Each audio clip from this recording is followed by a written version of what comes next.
Alright, for this video we will be using the previous LED push button hardware setup to learn about the serial monitor. The serial monitor can be accessed through the Arduino IDE interface through the top right hand corner with a magnifying glass that reads serial monitor as you scroll over it.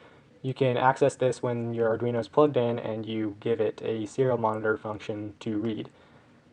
Serial monitor is very useful since it allows us to prototype and read values from our Arduino that we cannot directly see through hardware like an LED blinking. So I opened up a new Arduino code and have already declared the push button and state variables and have initialized the push button as an input variable. Next in void setup, what we have to do is declare and initialize the serial monitor. The way you do that is you use a serial.begin 9600. And this will tell it to use the serial monitor and to open that up so that we have access to it. In void loop, we are going to start by restating the state variable, just as in last video, to digital read push button. Following that, we want to preface the numerical value that we see in the serial monitor. The best way to do that is to clearly describe it to us and others reading our program through a serial.print function. This allows us to write within it.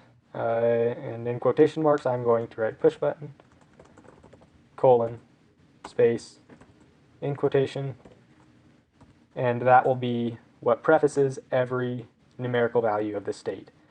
Underneath this, we will use a serial.println function and declare the value of state. So it will read push button colon and then the numerical value of the state.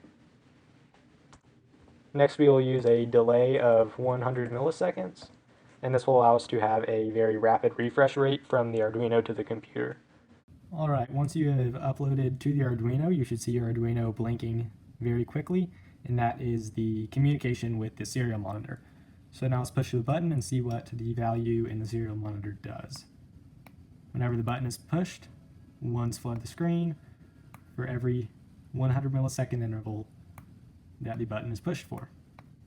This is a very useful way to prototype and find bugs in your hardware, since it allows you to see, for example, if I was using the LED with it, if it was the LED that was the problem or a bad push button connection.